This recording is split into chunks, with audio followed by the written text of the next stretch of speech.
What's up, everyone? Welcome back to another episode of Boleros. Sam back here with Gab and Maui. Say hi, guys. Hello, welcome back. Yeah, finally! Dun dun dun Okay. dun. Laki ng Dun mga dun ngiti dun nitong dun. dalawa. At I think today is a special episode for our fans or our commenters. Uh, sa last episode, we did Lock Maybe or Na featuring the De La Salle Green Archers. Today, a lot of people have been requesting this. The much awaited Lock Maybe or Na episode for the Ateneo Blue Eagles. So we're going to talk about the Blue Eagles today. We have with us a 26-man roster. So let me just show that to you, the ticker down there. Those are 26 players we've seen so far in the preseason, in the news, highly touted recruits of Ateneo. Not sure if that's complete. Please let us know if we're missing anyone. I think some of the players here are still questionable when it comes to eligibility. Let's say Gomez Deliano, I'm not sure if he's really eligible for season 86, but we included him here. So let's just include him. I think a lot of guys, I think maraming excited sa episode na to. If Yep. I'm not mistaken, some people have submitted yung mga votes Their nila for picks. Ateneo Their 16-man picks. roster. Yun na tayo, This is the guys. podcast you've been waiting for. May agree ba kayo dun sa mga picks nila, ng mga nakita nyong picks? Thoughts? We'll see. Initial thoughts? Yeah, I mean, Okay. if you've been following, I think you can form around 10 to 12 strong, no? But, there are still fringe guys that you can argue for or argue against. Okay, good point. So, wag na natin patagalin pa. Umpisahan na natin. So, we're gonna do something different. We usually talk about our locks first, the guys that are sure going to make the team.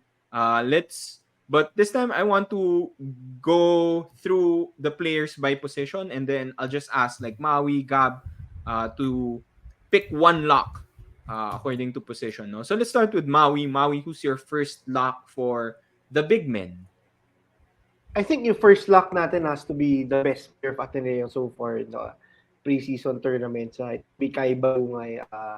If you watch Ateneo in all of the preseason tournaments, you would have to agree that Kai Balungay is playing out of his mind.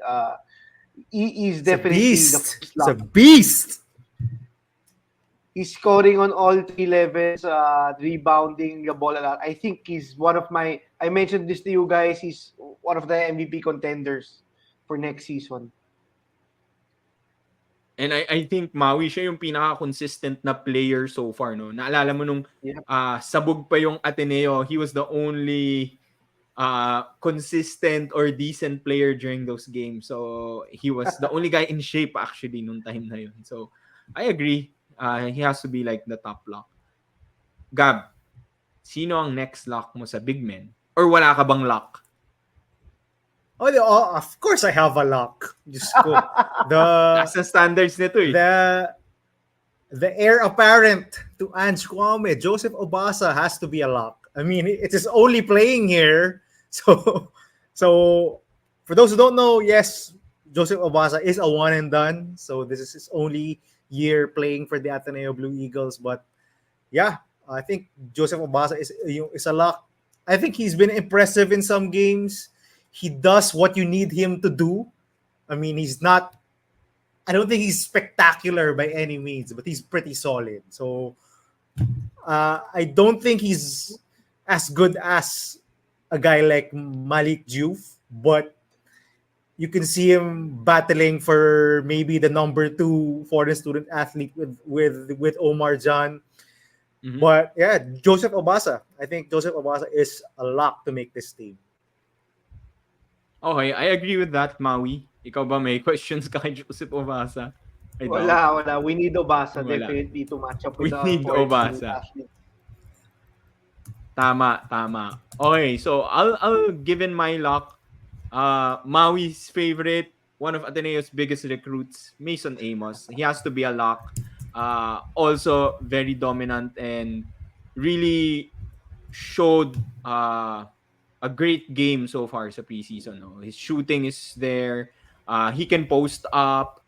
He can rebound. He's proven that he can play with Balungais and Gio Chu sometimes. No? So I think Amos is a lock. And we do. I think si Coach Tab runs a lot of plays for Amos, getting him his shots also. So, yeah, for Which is me, what I Amos is a lock. like. Which is what I've loved from Mason, especially in the past few leagues. No, not early on in the preseason, but in the latter part, he wasn't forcing up shots. He was getting it within the flow of the offense. Yeah. He was aggressive on the boards. And yeah, yung tama ka, Sam, no? Coach Tab runs a lot of actions to get Mason Amos free for 3-point shots. And also with Kai Balunga, he runs a lot of plays for those two to get them free for threes. And I think that's gonna be the offense. As to whether, again, no, we've talked about this, Maui, no, kung magsasabay ba si Balungay and si Amos. More and I more. think for stretches, you can see it. Yeah, meron and Coach Tab has gone to it more as the preseason has gone on. Although I am concerned that you can't go to it for long stretches. I still think that despite the prolific offensive side for Mason Amos, he still struggles a bit on defense. He gets blown by a lot of the times. And when him and Balungay are on the floor, they tend to give up a lot of easy baskets. Just Mason Amos has to improve on that end of the floor, on the defensive end. But otherwise, I think he's a lock. I think he's gonna have a spectacular rookie season for Ateneo. Okay. Maui, do you have any other locks sa big men? I think si Gio Chu. Gio Chu is definitely a lock. I'm trying to temper my expectations with Gio Chu kasi last off season we're all excited with his development. And ito na naman siya. And again, here we are again. He's already playing very well for Ateneo. Even starting some of the games. We were actually talking off air na grabe. This is probably the most we've seen Gio Chu dunk the ball. I think buong UAAP career na, I don't even recall a moment seeing Gio Chu dunk the ball. But this off season, he's really shown that his improvement. I think it really helped a lot that he decided to slim down. Yung mobility niya has improved. Clearly yung jumping ability. And also just to add yung Mason Amos kanina, what surprised me the most this off season was really yung passing ability niya from the high key. I think this is why some crazy Ateneans, yung mga tito dyan na they're comparing him to Nikola Jokic. I understand who do it. Yeah, I understand why they do it. Wow. He's very unorthodox, but he has that passing game. And I hope that he continues to develop it. I think Coach Tab has really trusted Mason Amos and has really run a lot of plays. But yeah, aside from that, I think Gio Chu really deserves a slot for this season. I'm not sure if it's his last season. I think he has one more playing year after this. But I'm really trying to temper my expectations. I was very excited last offseason when I saw him play for Gilas and the WBS. He dumps a lot because he doesn't pump fake anymore. We were talking about it kanina. He stopped Stop it with the pump fakes, Gio. You're 6'9", 6'10". Just put it inside. You're gonna get fouled, blocked, whatever. Just stop pump faking. I'm sure I'm not the only one who's always been frustrated with Gio Chu when he gets the ball underneath and then he pumps fakes. I mean, you're wide open, bro. Just put it wide in. Open, you know? But to be fair, like, we're fans of Gio Chu. Like, we love Gio Chu. He's our guy. We're really hoping na he shows up this season then. And we really need him, diba? Sana. Yeah. And we really need him. Lalo na wala si Ange, diba? He's the vet big man there. It's only Kai's second year. Joseph Obasa and Amos are in their first year. So Really, Gio Chu is like the vet talaga, no? Sorry, Gab, you were saying something. That's a good point when you say that we need him. And we actually do need him. There were games in this offseason where Joseph Obasa was playing like shit. And Coach Tab Baldwin just like, Gio, you're playing the entire second half or the entire fourth quarter. It's you. It's you and no one else. And he's responded. And I don't know if this off season ko lang napansin, pero Gio Chu is a kind of a dirty motherfucker as well. He is. He's He very is. physical. He is. He has that baby face, but Oh, may ano siya, may mean streak siya eh. Yun eh. Yung pag napikon siya, may mean streak to. yeah, he does. He does. And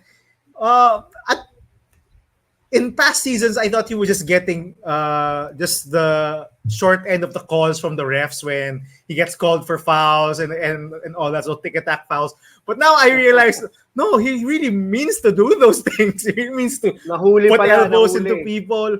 Oh, yeah, nahuhuli lang talaga siya. So, I don't know. Yung baka napansin ko lang ngayon, we've always been very critical of Gio Chu. But now he's playing well. And now I see him for what he is. He's really a tough guy in the paint. And now, when he stops pump faking, I think he can get a lot more points and easy baskets for Gio Chu. Just stop pump faking. Shoot more threes.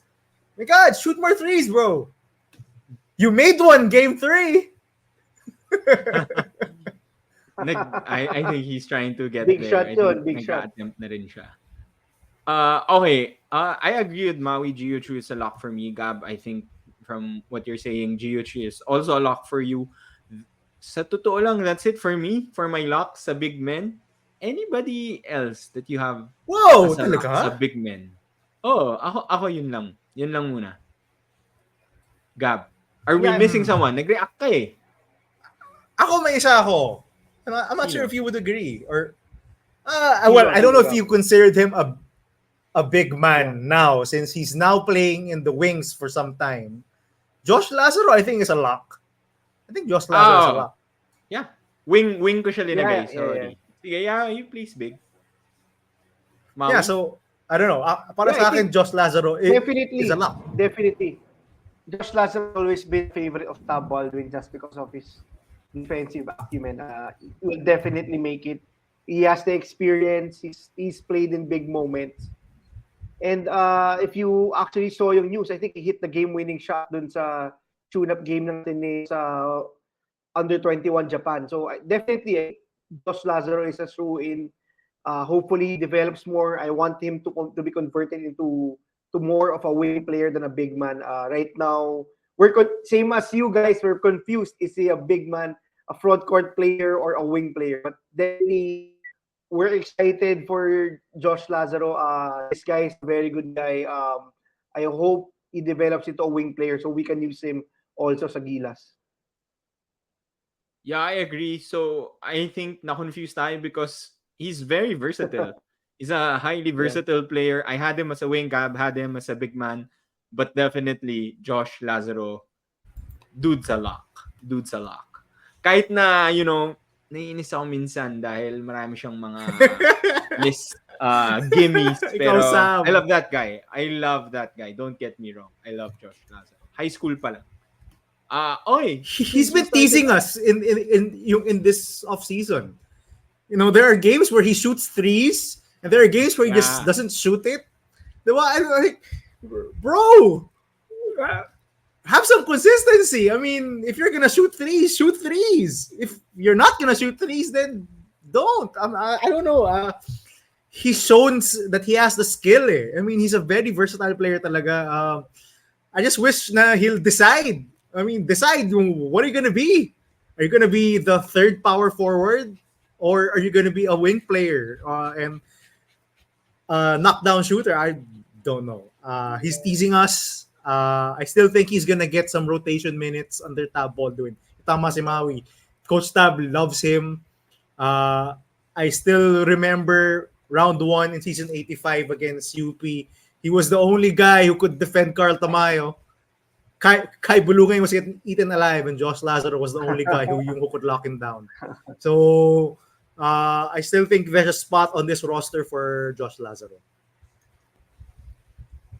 Yeah. Just one last thing on Lazaro. What I love about him is he plays within the system. He's a system guy, and that's probably why Tab loves him also. Uh, yeah. So he can play big. You can put him as a wing. Ikaw na bahala, Tab. But he is a lock.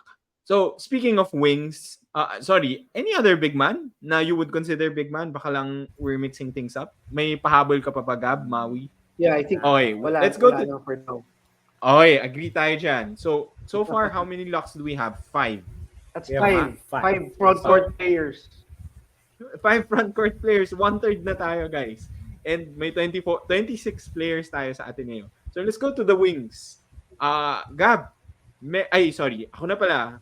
My first lock sa wing has to be Chris Kuhn. I put him as a wing. I don't know if you want to put him as a guard, but he is like a playmaking, secondary playmaker, ball handler for Tab. But given his size, he is a wing.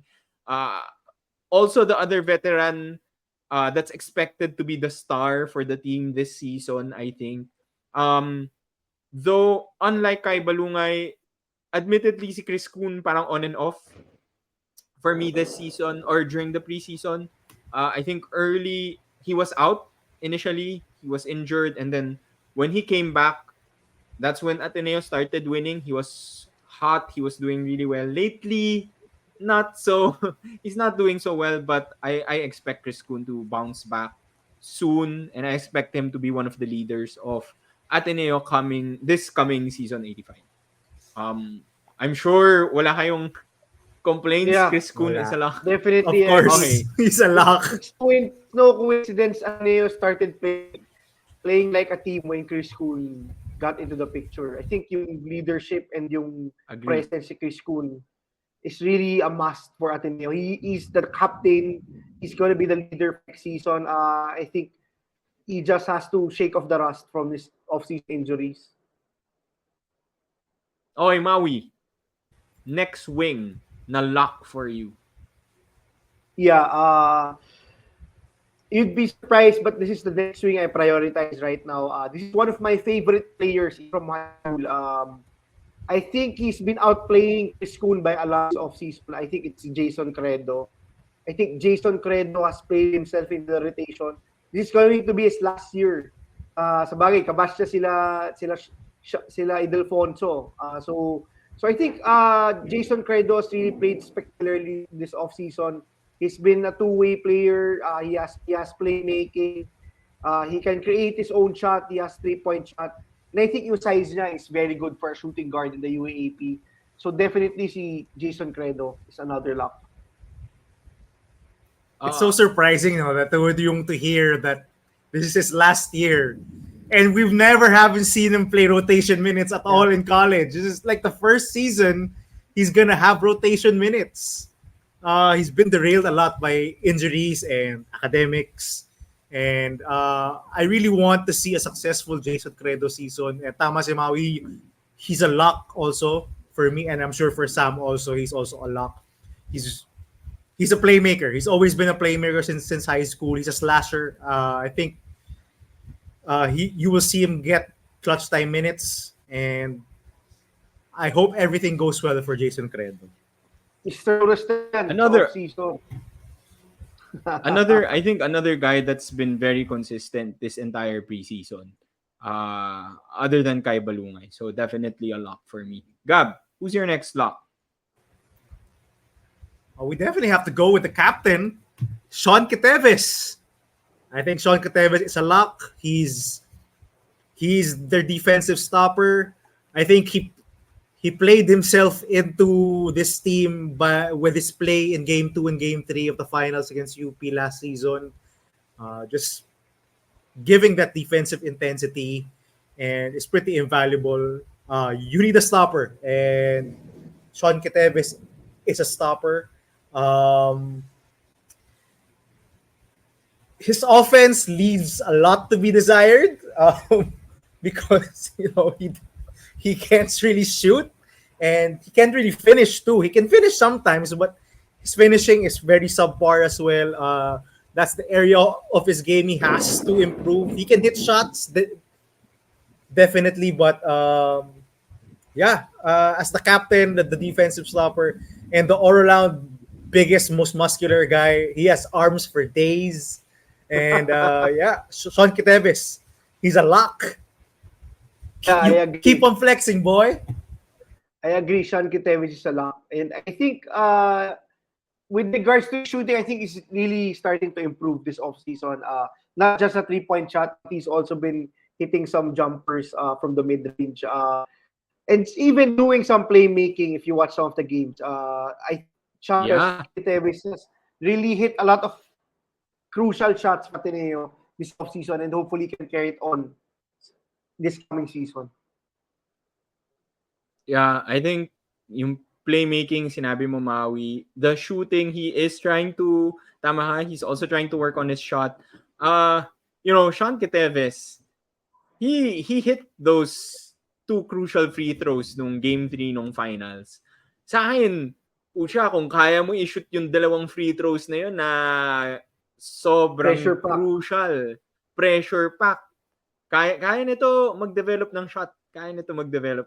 For sure. So I'm confident. He's a lock for me also. He's the captain. I agree. Next for me, wing player, I'm gonna go with my guy, Sean Tuanyo. So rookie Sean Tuanyo, first it's going to be his first playing year this season, 86.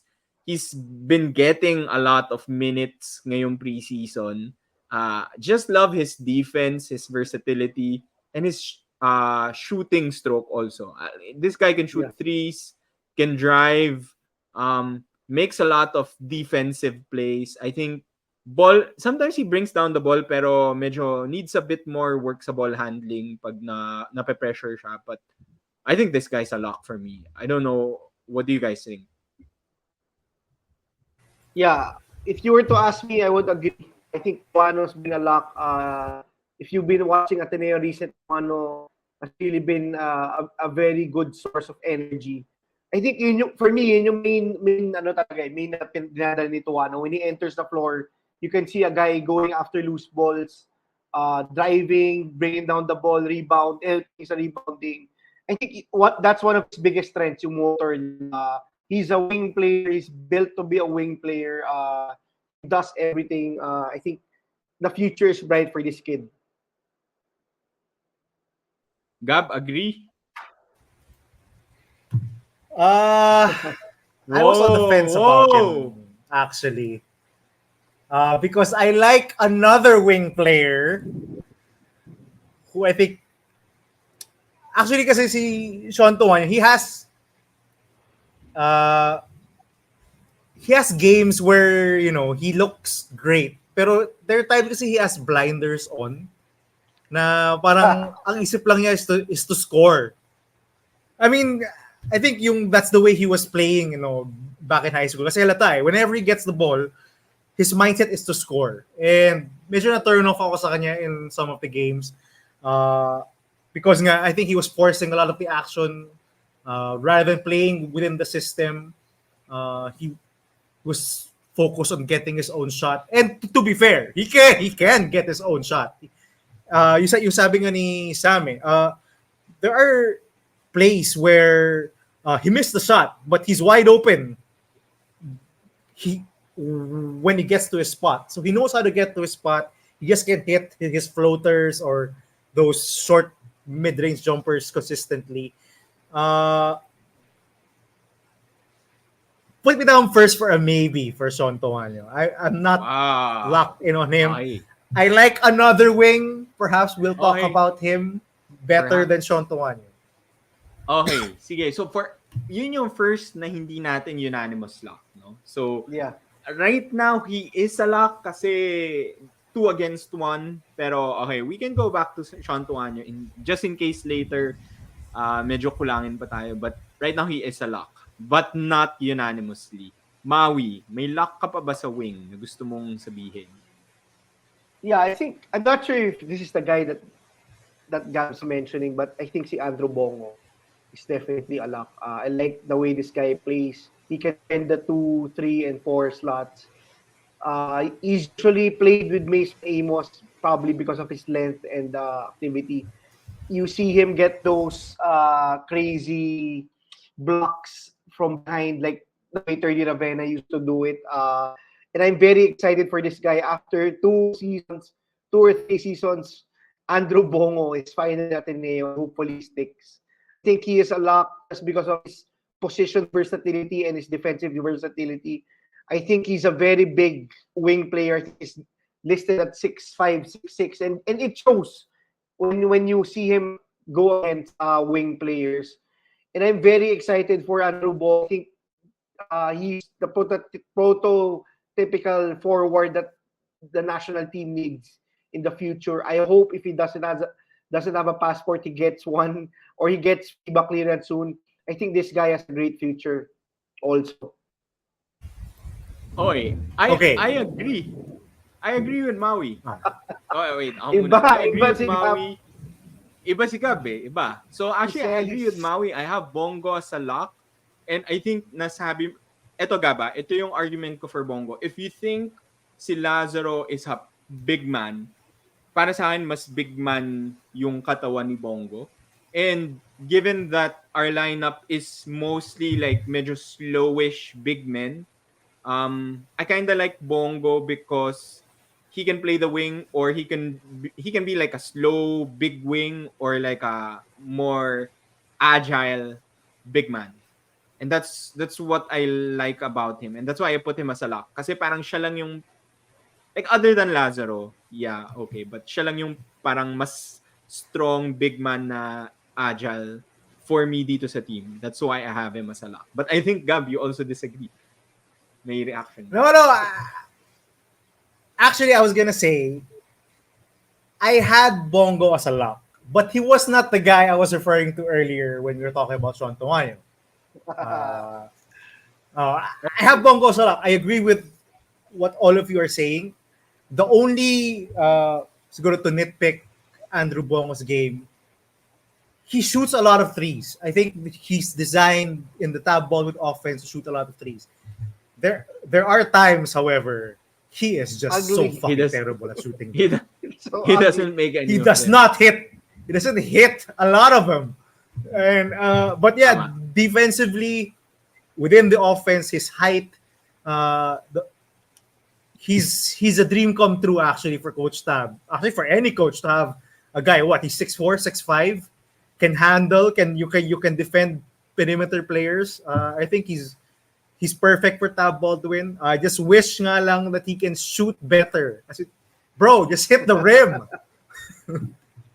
Yun lang. So for me, yung May time pa, may time. he's a lock. He's a lock. Okay, that's good. Andrew Bongo. Unanimous lock for Andrew Bongo. Gab, ito na. Kanina mo pa kami tinitease. Sino ba tong isa pang wing na lock para sa'yo? Now, I don't know if you considered him a wing, but I considered him a wing. I like his game a lot better than Sean Tuanyo. Rafi Celis. For me, he's a lock. I think he should be in this lineup. I think there's gonna be games in the. I don't think he's gonna get big minutes. Just putting it out there. I don't think he's gonna get heavy minutes. There's just a lot of players on this team. However, this guy has a very complete game. Can shoot, can pass, can defend. Very disruptive defender. He's so long. Just watching him on my phone, on my TV, just shocks me how long this guy is. And he's pretty quick and can handle. And Coach Tab is, I think, giving him the Chris Kuhn treatment from the first round last season. Just playing him point guard, just putting him out there against more experienced guards. I mean, he turns it over a lot, but Coach Tab just bring it up the floor.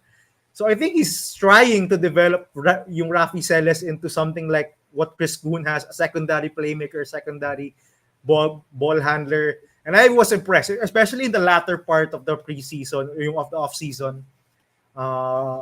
Rafi Celis has been showing me a lot of those skills. And if you were if you were to have me pick between Tuanyo or Celis, I would pick Rafi Celis. Okay, I actually agree, Gab. He is the last person that I have a lock. I have as a lock on my wing board. But Maui, anything you have to say on Rafi Celis? Is he a lock for you?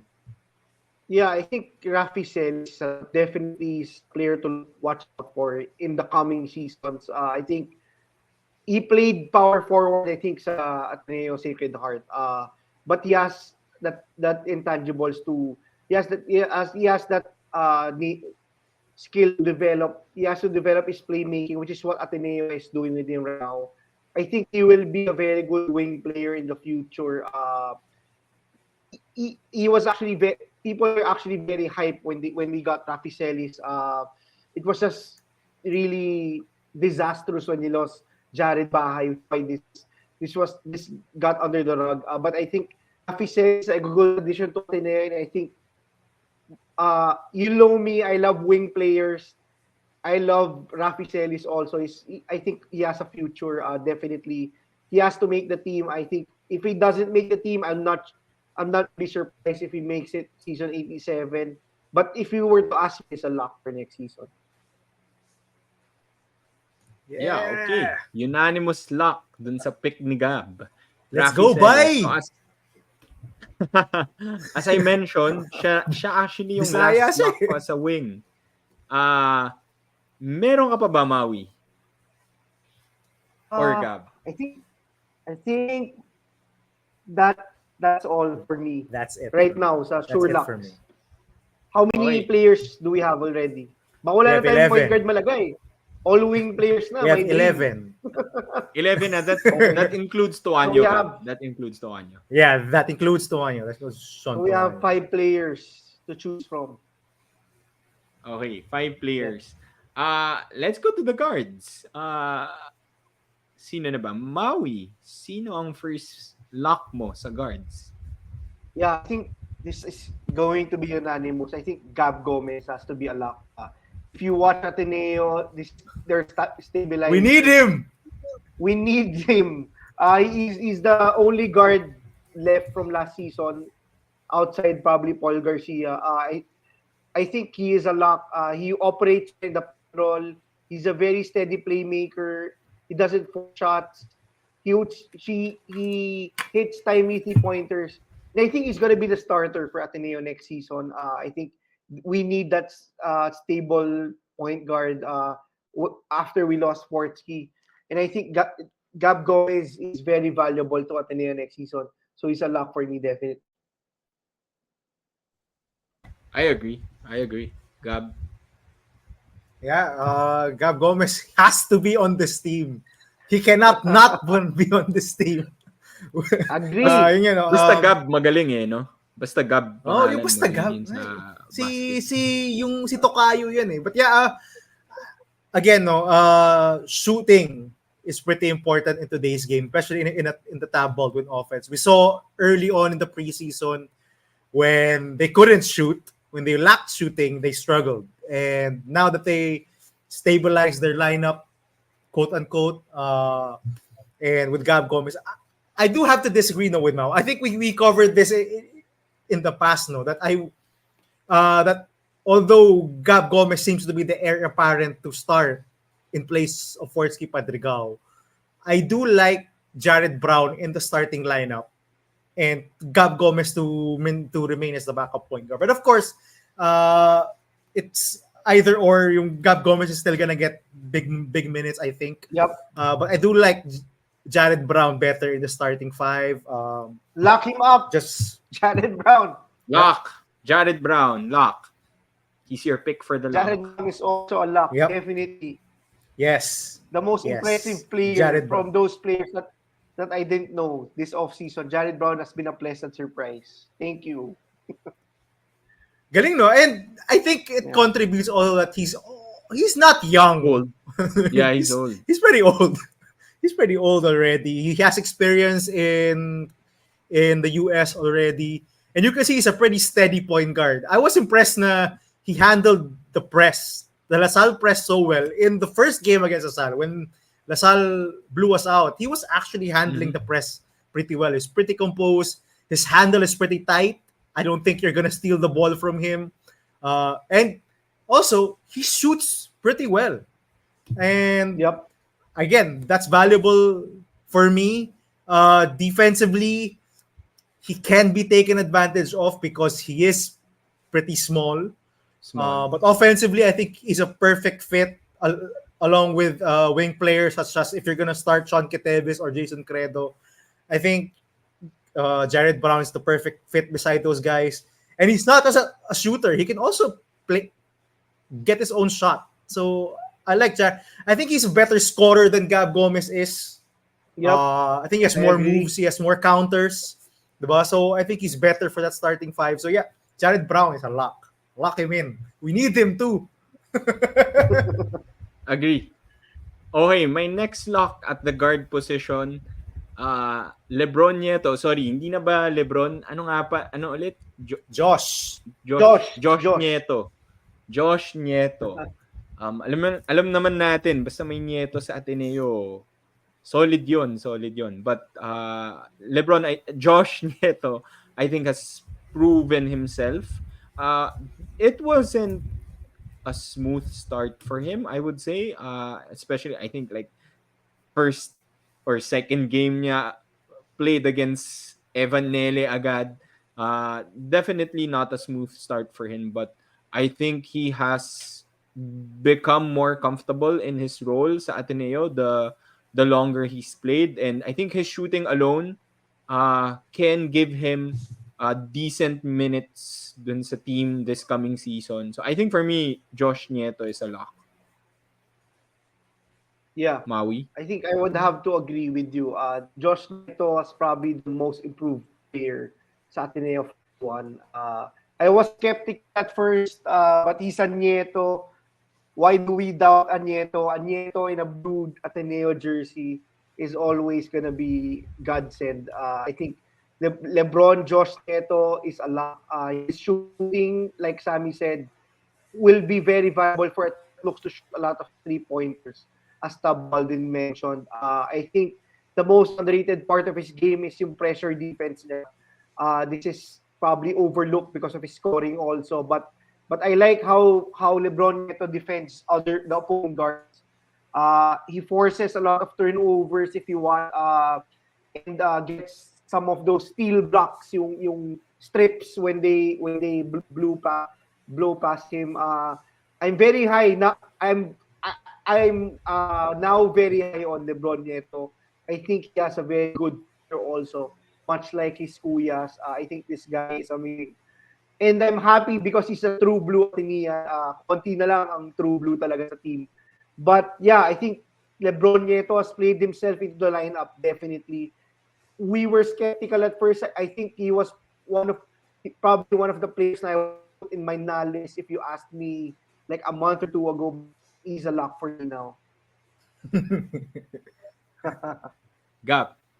I think yung after nung LaSalle game na kinain siya ni Evan Nelly, yung lahat tayo na eh. Na! Kinabahan tayo eh. No? But now, he's for me a very complete player. He has shooting, he has playmaking, he can drive to the basket, and he's a very solid defender. For me, he's a very complete player. Coach Tab does prefer his veterans, so it's probably going to be Sean Keteves starting. But if you were to ask me without the veteranship there, if to prefer veterans, I think Josh Nieto has a pretty compelling case to start ahead of Sean Keteves. No. Listen, you're starting Sean Keteves because of defensive intensity, because what it brings on the defensive end. I think you can get the same from Josh Nieto and not be a zero or a complete minus on the offensive end. So, for me lang So, I think once Sean Keteves plays out his final year, I think Josh Nieto has a legit chance to become the starter. I love his game. I love what he brings. So yeah, lock him in, Josh Nieto. Okay. That's a lot of praise for a rookie, no? We've only seen in the preseason, but he's that good. And again, he's just a rookie. He's still very young. He can still this is not his best self. This is not his peak. Nieto So eh. looking forward. Looking forward to it. Gab, meron ka bang lock for the guard position? Well, Ay, sorry, sino na ba? I think Si Yeah, Maui yeah, si pala. Gab. I think it's you. Ah, Me? oo, Maui. No, si Maui picked Josh Nieto. So I think it's Hindi, your ako yun, turn, ako Zach, yun. or Okay. mine. Ako yun. Okay. Go ahead, Ako Gab. pumili It's kayo. okay. Maui. Sige, Gab. Go lang. Go ahead. The obvious, I think, the other guard lock is Ian Espinosa. I think it's gonna be a three-headed monster monster, quote unquote, at point guard this season for Ateneo. Minions. Sabi nga ni Miko Halili, di ba? Minions. Talaga sinabi ni Miko Halili Minions yun? crew. No. He refers to small point guards as the Minions crew. So, Minions crew ng Ateneo yan. It's gonna be interesting at point guard this season. Historically, Coach Tab never changes his starting five. No? He's always stuck with the same starting five throughout The an whole season. entire season. He never changes. He's never changed. Confirm niyo yun. Hindi ko alam yun. I'm sure of Hindi ko it. alam yun. He's never changed. Promise. He's never changed his starting five. However, I think this could be the first season where he will actually rotate his point guard slot. I honestly don't know who he's really gonna start. If it's gonna be Gomez, Espinosa, or Brown. He's started all three of them in in multiple games this offseason. I really don't know who he's gonna go to. But historically, whoever he starts in game 1, that's who he starts until game 16 or 17. Ganun. So, Ian Espinosa, I think is a lock. I think, Sam, you in our chat, you did describe him perfectly well. He doesn't do anything super well, but Excellent. he does everything good. He's a good point guard. He's not excellent in any specific area, but he's good. He's a good, solid point guard. Again, Solid. Solid. He's small, but he tries on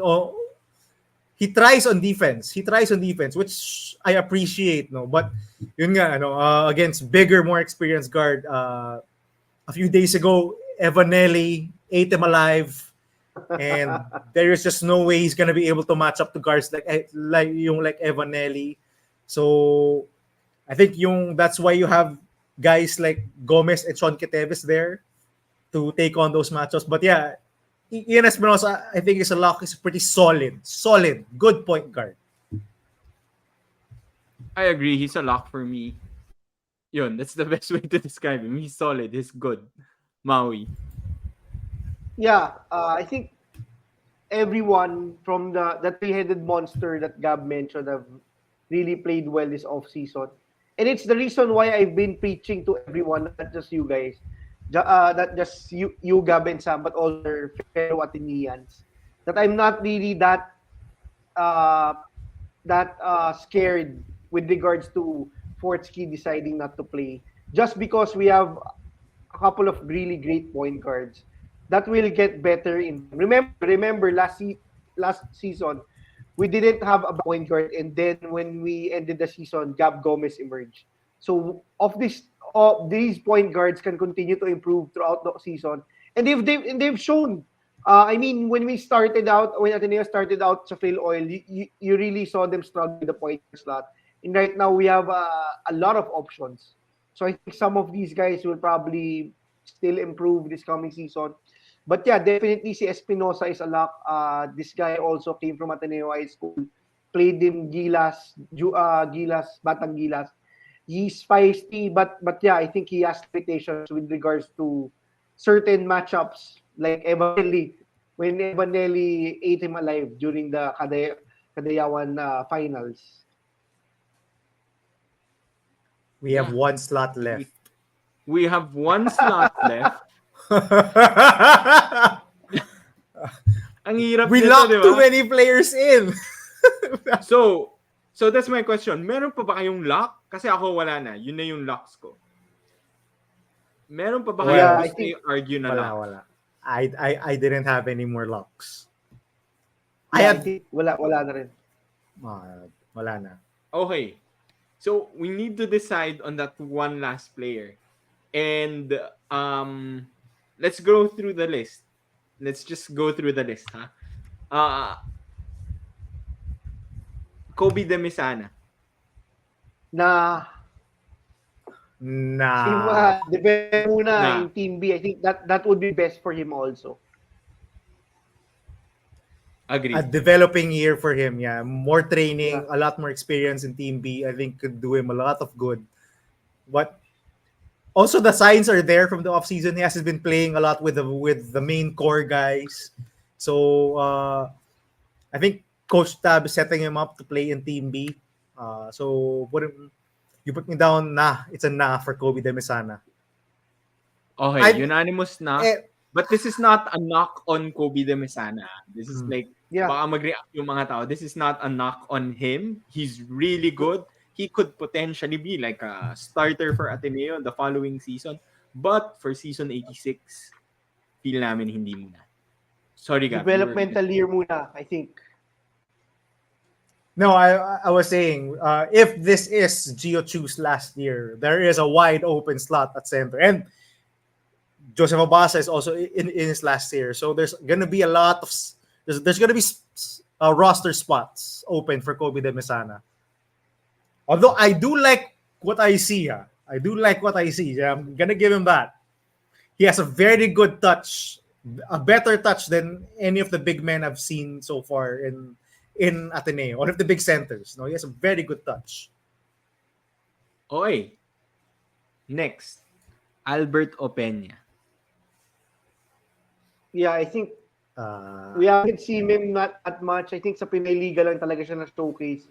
I'm not sure he's still in Ateneo, to be honest. But I think he won't make next season. That's my opinion. It's a nah for me. In the brief minutes I've seen him play, I think the only thing that stands out to me about his skill set is that he can shoot. No, so that's pretty valuable. Although yun nga same thing. Coach Tap has not been playing him together with the core guys or the guys he likes to run with in these, bigger quote unquote preseason games. So yeah, I don't think he's gonna make the Team A roster this season, which is sad. He's been around for a long time. I believe. Di ba? Tagal na niya. Maagang commit yan noong 2022. Very early 2022. Okay, so na din si Opeña. Now, I'm looking at the list. Meron akong tatlo that I would consider that I have as maybes. And I think sila yung in the running for the last spot. So, I'm gonna throw one name. Baka kayo meron din kayo, and then let's see if like we can agree on like that one last guy in the roster. Okay? For me, the maybe for me would be Paul Garcia. Just because he was also part of the team last year. Paulie G! Paulie G, he was part of the team last year. I think it's his final year, if ever his final playing year, kasi grad school na siya. So maybe Gab, you mentioned it. Tab loves his vets. Maybe Paul Garcia gets the vet bump. But he's definitely like a maybe for me. It's not a lock. Maui, baka meron kang maybe that you think could make it to that. Sino yung like maybe na possibly make it to the last roster spot? Yeah. If you ask me, I would probably say two guys. I'd probably say si Gamber and si Kyle Ong. I think... Okay. Those are my three guys, by the way. Those are my three guys. probably those three. I don't think Jordy's gonna make it. I don't think Andrew Tan's gonna make it. I don't think the other guys are gonna make it. I think it's gonna be from these three. And I think as much as I want to have Gambler in, he's a prize recruit. He has a very good ceiling. He's tall and he's the point guard slot. I think we have to give the slot to Kyle Ong, just because that we have big men graduating and we need continuity. We need another player to get experience, and we need a lot of men. Teams like LaSalle, teams like UP, or the title contenders have very big front court players and have a lot of options. If some of our players, like let's say Obasa and another probably Gio Chu or Amos, goes into foul trouble, then we need another big body. I think we need another big man. We have a lot of point guards. We have a lot of wings. Yes, even coming from me, we have a lot of wings. I think it's gonna be Kyle Ong if you were to ask me to make it as the 16th guy. Okay, Gab. Do you agree sa amin ni Maui, those three are the ones fighting for the last roster spot? Or may gusto ko pa idagdag? Well, I only had two. Okay, Well, sino yung I had dalawa mo? three, but I had three, including Tuanyo. Actually, three, including Tuanyo. So, would you lock Tuanyo? Would you lock Tuanyo now? Wow! Okay. Talaga. Ewan ko, Pinag-iisipan mo. So, Tuanyo, so right now 14 yung sa'yo, di ba? So you have Tuanyo as a maybe. Sino yung dalawa pang maybe mo? Kyle Gamber and Kyle Ong. Okay, so dun sa tatlo. I did not have Paul Garcia. So we have to cut. I didn't have Paul Garcia as a so cut maybe. na I tayo. think he's a nah. Okay, Yeah, sige, yeah. I agree. Yeah, I think we can cut. You We don't have can to cut convince Paul me. Garcia. We can cut him. It's So- sad. It's sad. I mean, but you know, he's Yeah, been in the doghouse for like a year. Oy, antayin lang yung Sobrang game hype, niya sa sobrang ano, hype ko World dyan Cup. dati. Sobrang hype natin dyan last off-season. If you watch yung off-season episodes natin, we were very hyped with Paul Garcia, including how he played sa pre-turn abroad ng Ateneo last off-season. Yeah. I agree with Maui though. Kind of agree with Maui. So yeah, since you're both locks on Tuanyo, I can't do anything because he only is a lock. But I was actually preferring to go with for the last two roster spots to go with someone like Gamber and Ong. I agree with Maui. I think Kyle Ong is kind of that break in case of emergency player. You know, if someone gets in there, knock on wood, if Joseph Abasa gets injured for a long stretch of time, we're gonna have to rely on Kyle Ong to play some minutes. I know a lot of Ateneo fans don't have as much confidence in Kyle Ong. Kasi nga, he's barely played in the last 3 years. 2 seasons, he's barely played. So, I understand why they won't have as much confidence in Kyle Ong. But, you know, in limited minutes, I've seen him. I've seen some flashes of Kyle Ong. I think he can be a good player. He's a bit skinny. That's the knock on him, and doesn't have that much of a shot, or he hasn't shown yet. But yeah, he's the break in case of emergency player. The break the glass is in case of emergency player. So I prefer to go with Kyle Ong and also Kyle Gamber. My logic for putting Kyle Gamber on this roster is the same logic that Maui said of Janelle Policarpi. If we don't put him in this roster, he's gonna go to UP next season. Patay. Oh, yeah, actually. So I think put Kyle Gamber in the roster. That's my reasoning, and I think it's pretty solid. Why you would put Kyle Gamber on the roster? Actually, kami nung cousin ko kanina were talking about that. I was mentioning that that's one of the main reasons. If he makes it in the roster, that was a big consideration. But I think it's not against Kyle Gamber. It's just that I think yung timing na talaga when he arrived. He's been with Ateneo for what? Probably a month. Some of the guys have been training for a good 3 to 4 months. And I think yun talaga yung familiarity niya with the system is one thing. And the other thing is yung familiarity niya with the game here in the Philippines. It's one of the main reasons why Ateneo joined a lot of tournaments because of the Phil foreigners who had to be, let's say, break into the game in the Philippines. And Kyle Gambler hasn't been able to get that experience. That's one of the main reasons why I think he will not make it. Hopefully, if he doesn't make it, he stays put in Ateneo. I think he has a place he has a future in Ateneo. But I wouldn't be surprised if he transfers to another place in Katipunan with his friend Jared Bay. Wait, I do have to qualify something. Me saying to put Kyle Gamber in the roster just because he will transfer, it's not saying that he's a bad player. I actually think has a lot of. He's a pretty polished guy on offense. I think he has a great handle. I watched him in the UCBL. He has a great shot. He can shoot the three.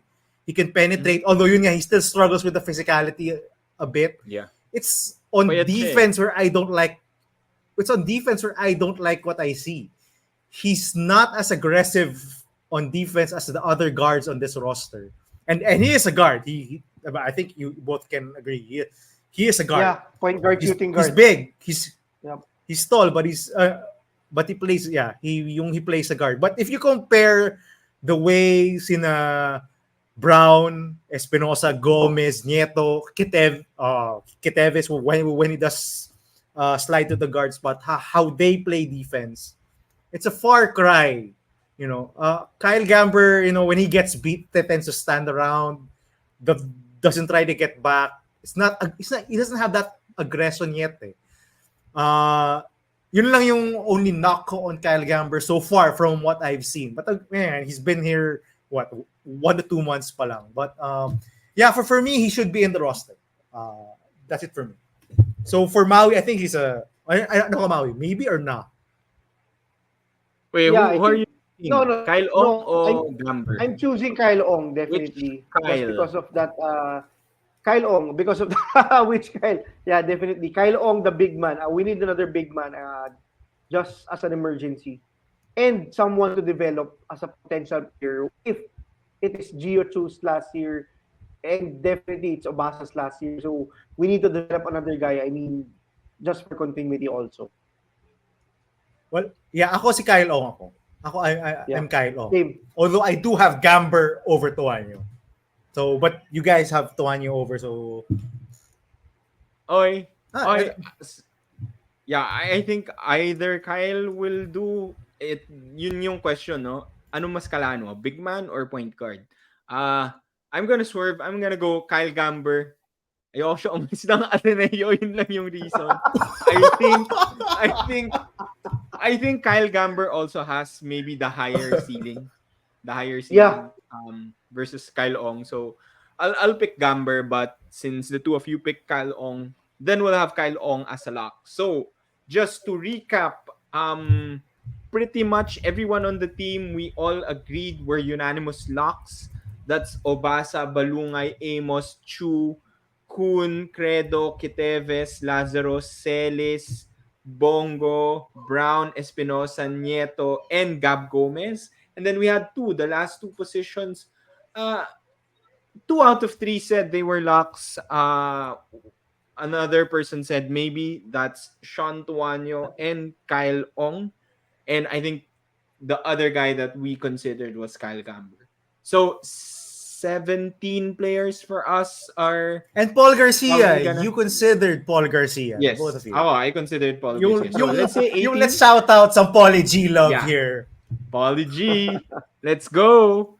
So let's say 18 players are fighting for the 16 roster spots. But that's it. That's our picks. If you disagree, if you agree, let us know. If you disagree, tell us which ones you're going to pick as part of your 16-man roster and why. But that's it for our most requested episode so far. Luck, maybe, or nah for the Ateneo Blue Eagles. I hope you guys enjoyed as much as we did. Again, share your rosters down below. And if you have any suggestions for our next topic, just let us know. Should we do lock maybe or na for the Gilas team? The 12-man roster of Gilas? Oh, that's good. That's good. Maybe. Kasi Maybe. mag-World Cup na, di ba? Let us know down below. Comment down below. If you haven't yet, don't forget to subscribe to our YouTube page and or listen to us on Spotify. We have a Spotify, guys. That's it for today's episodes. Any last words, Gab? I can't wait for UAAP season 86. Yun lang. Okay, Tagal that's pa. it. Matagal pa yon. That's it. See you guys. Bye-bye. Ingat.